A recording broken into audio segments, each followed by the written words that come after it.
Bismillahir Rahmanir Rahim. Welcome to the series on history, science, and faith in Islam. In the last session, we covered the first part of the Abbasid revolution. This session concludes with its aftermath. The Umayyads had thrust themselves into the political process during the Khilafat of Ali ibn Abu Talib radiallahu anhu, and had consolidated the rule after his assassination. Even though they radically changed the Khilafat from electoral consensus to dynastic rule, the Umayyads championed the orthodox Sunni position out of political necessity. But they could not suppress the claims of Bani Hashim or of Shi'an Ali. Except for Umar bin Abdul Aziz, no Umayyad made a serious attempt to reconcile the differences amongst the Muslims.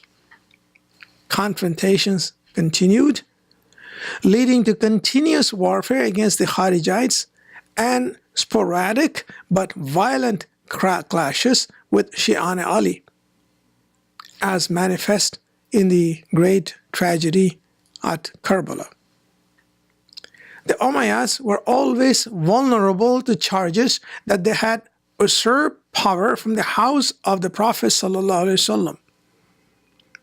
This was their weak political flank, and this is precisely the ideological direction from which the Abbasid movement attacked them.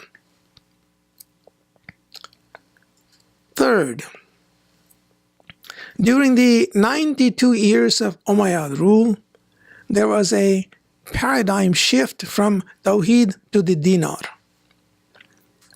The rulers forgot that Islamic rule was a divine trust, and its primary function was to transmit the message of Tawheed. It was this transcendence that had carried the Mujahids from Hijaz to the outskirts of Paris and the banks of the river Indus. This transcendence was lost during the Umayyad period. The Umayyads became a dynasty just like other dynasties in Asia and Europe, with a focus on riches and power. The rulers became tax collectors so that they could sustain their palaces in Damascus. They lost their spiritual claim to leadership. Where faith is weak, a civilization declines. When spirituality is lost, political rule must of necessity be sustained at the point of the blade. This is what happened with the Umayyads. The rule became increasingly repressive and had to be sustained by increasing brutality. The Umayyads forgot the fraternal message of Islam and treated the new converts with disdain and contempt.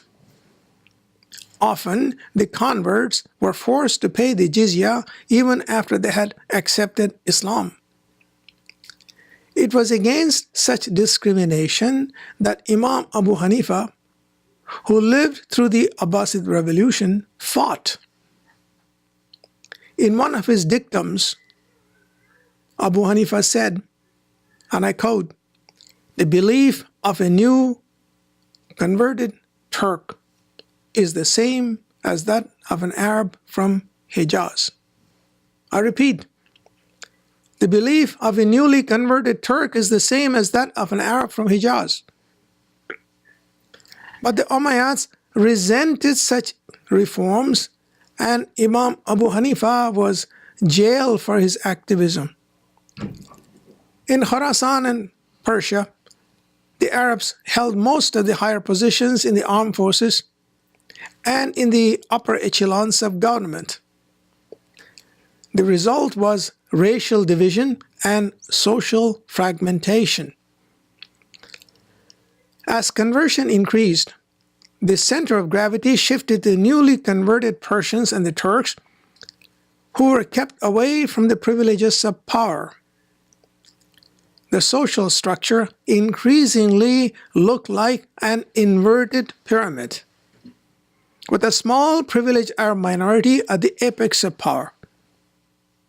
The material for social revolution took root, and it was only a matter of time before the pyramid was toppled.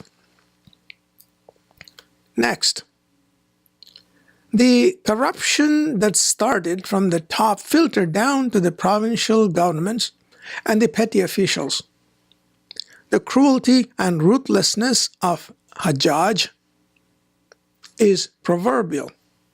Instead of promoting officials on the basis of capability and integrity, as was the case during the Khilafat Umar ibn al-Khattab radiallahu anhu, or on the basis of examination and merit, as was the case in the contemporary Tang dynasty of China, the Umayyads chose their governors and officials on the basis of loyalty to the rulers.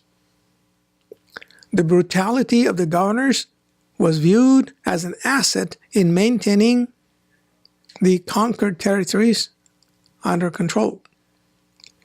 Damascus, in essence, lost touch with the far-flung provinces, a fact that was exacerbated by the rudimentary communications of the day. So, when a determined challenge to Umayyad rule arose in faraway Khorasan, the response from the palaces of Damascus was slow, feeble, and disjointed. Next, the Umayyads lost the ability to foster cohesion in society. Instead, they became partisans in the tribal squabbles of fellow Arabs.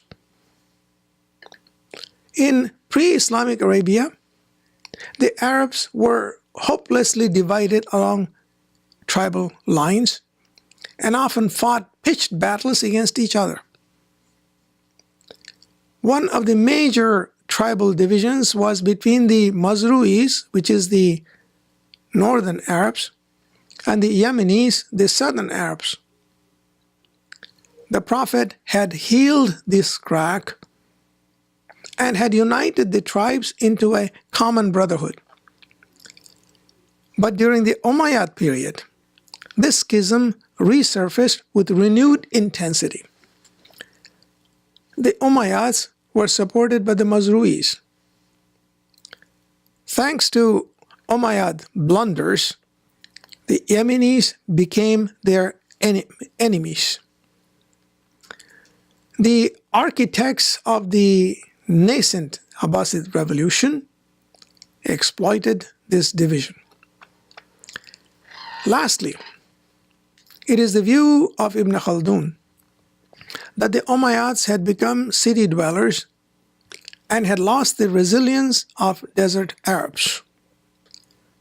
The corruption of city destroys the primal asabiya, which is the cohesion based on tribal loyalty, which Ibn Khaldun requires as the building block of civilizations. Surrounded by the opulence of Damascus, the later Umayyad rulers could hardly understand the drive, energy, enthusiasm, and pristine faith of their desert forefathers. In other words, it was time for the Umayyads to leave the stage of history. The Abbasids succeeded in every department that the Umayyads failed in.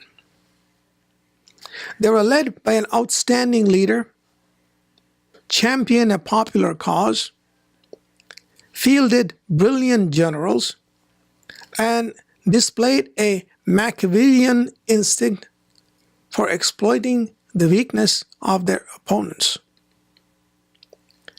The key figure in this revolution was Abu Muslim Khurasani. Abu Muslim was a man almost made for the hour. He was a Persian, born in Isfahan, and therefore had impeccable credentials of birth with the exploited Persian majority.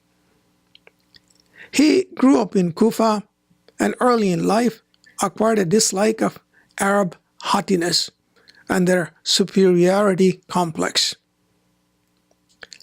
Abbasid propaganda was active in small cells in Iraq, and Abu Muslim received his early indoctrination from the Abbasid Da'i, meaning one who invites people towards a doctrine, whose name was Isa bin Musa Siraj. His intelligence and capability caught the attention of Isa, and he was introduced to Imam Muhammad bin Ali. The Imam saw the potential in this young man and in due time appointed him chief da'i for the province of Khorasan. It was the year 744. Khorasan was seething with discontent. The legacy of Umayyad excesses had created extreme bitterness amongst the local population. Unfair taxation had fostered dislike of the Arabs amongst the Persians.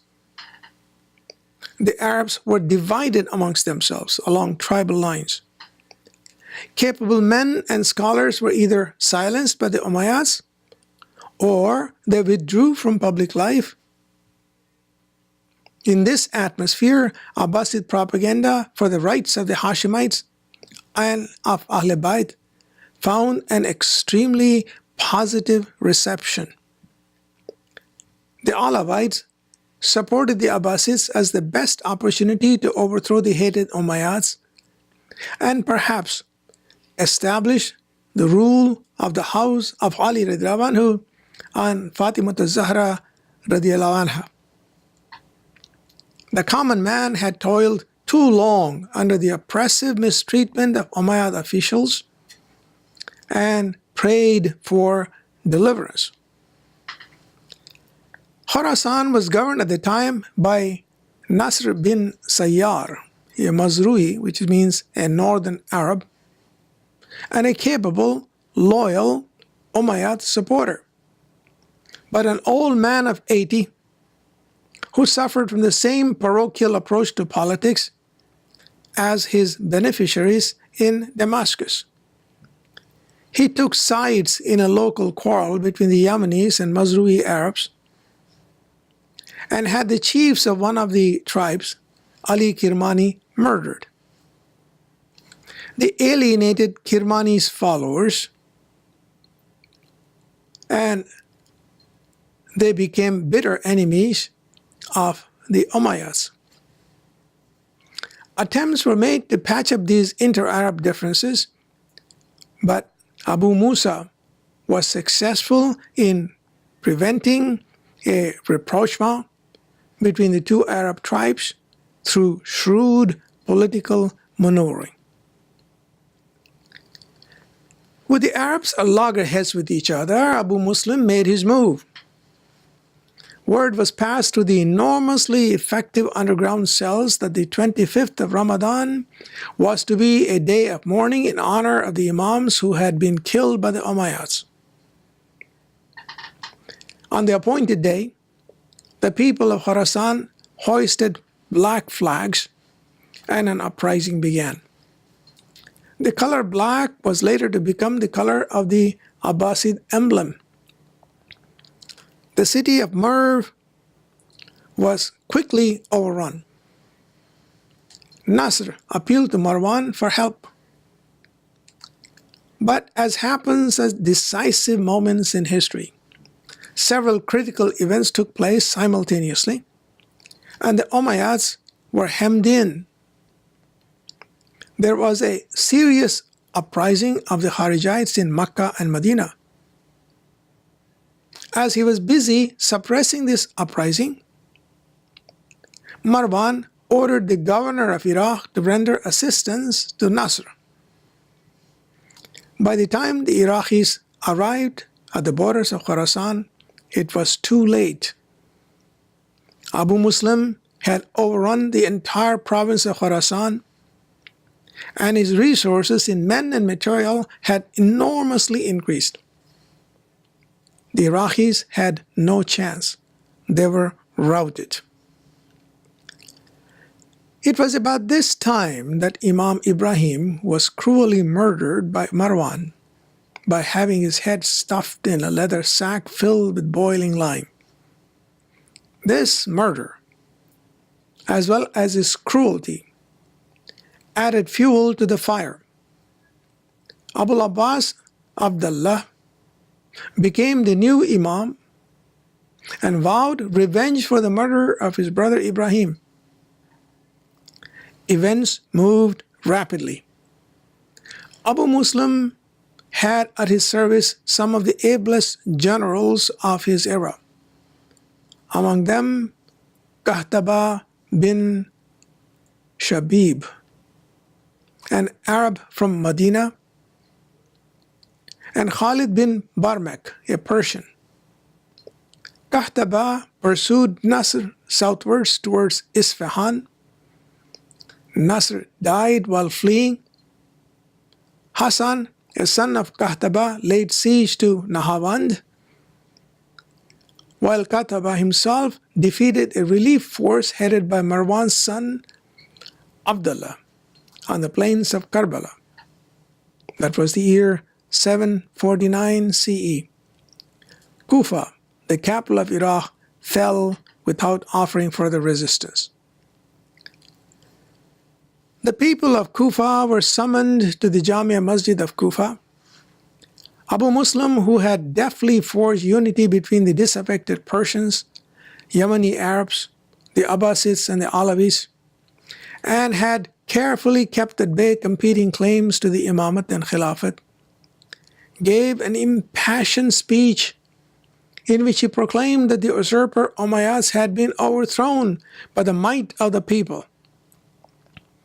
Whatever claims the Umayyads had to the leadership of the community had been forsaken by their impiety and oppression. It was now time to elect a new Imam and Khalifa, and there was no one better than Abul Abbas Abdullah, who met all the criteria of the Imamat and the Khilafat. Abu Muslim thus nominated Abul Abbas as the first Abbasid Khalifa in Kufa on the 13th of Rajab 132 of Hijrah, or the 25th of November 749 CE, and the Abbasid era began. Marwan was finally alarmed at these developments and advanced towards Iraq with an army of 120,000. Opposing him was an Abbasid army of 100,000 led by Abdullah bin Ali and the able general Abu Ayyun. The two armies met on the banks of the river Zab in Iraq, near the village of Kushaf, on the 25th of January 750. The impulsive Marwan built a bridge across the river and advanced to meet the enemy. That was a tactical error that allowed him no chance to retreat. The Abbasids, impelled by a sense of grievance and revenge, charged. Fate intervened. While Marwan was dismounted, his horse ran away without him. When they saw the horse without his rider, Marwan's troops assumed that he had been killed. It was a complete rout. Marwan fled towards Mosul, but that city would not open its gates to him. He continued his flight westward towards Damascus, trying to raise another army. But the Abbasids were in hot pursuit. Abdullah bin Ali followed him from city to city. Damascus was stormed and captured in April 750. Marwan crossed into Egypt and reached Fustat, which is modern Cairo. Abdullah bin Ali sent his brother Saleh and General Abu Ayyun after him. Marwan thought of invoking the help of the Christian Byzantines, but was dissuaded from this effort by his lieutenants, who would have nothing of external interference in this civil war. At last, he was cornered in an abandoned monastery on the west bank of the river Nile. Undaunted, he charged, sword in hand, ready to offer combat, and was slain by a lance hurled by an Abbasid soldier. Thus perished the last scion of the mighty Umayyads. Marwan was an able soldier. Had destiny been more kind to him, he might have excelled as a ruler. But he came upon the stage of history at a time when he had zero chance to show his mettle. The Abbasids lived up to their vow to take revenge on the Umayyads. A reign of terror was let loose. The Umayyad men were hunted like rabbits and slaughtered. Only old men, women, and children were spared. The bones of the Umayyad rulers, except those of Umar bin Abdul Aziz, were dug up and burned. In Damascus, Abdullah bin Ali coaxed 80 of the Umayyad princes to dinner on the pretext of amnesty. As the princes sat down, they were tied with ropes, wrapped in carpets, and clubbed to death. But just as old trees die, and in their wake new ones crop up from their seeds, old dynasties die, and in their place new ones emerge. As the Umayyad princes were being hunted from place to place, 3 of them reached the river Euphrates. Upon hearing the news of an amnesty, 2 of them turned back and were captured and killed. But one valiant prince, Abdurrahman I, threw himself into the river, undaunted by the swift current. He swam across the river, and after years of travel incognito, arrived in Spain. There, he was received with favor by the remnants of the Umayyads and founded the Umayyad dynasty in Andalus. It was this dynasty that was to grow in later centuries to be the beacon of culture and learning in Europe. Under Abdurrahman's lineage, Andalus was to become a crown jewel of Islamic civilization. This concludes our presentation of the Abbasid revolution. In the next session, inshallah, we will shift our focus to intellectual developments in the Islamic world. Assalamu alaikum wa rahmatullahi wa barakatuh.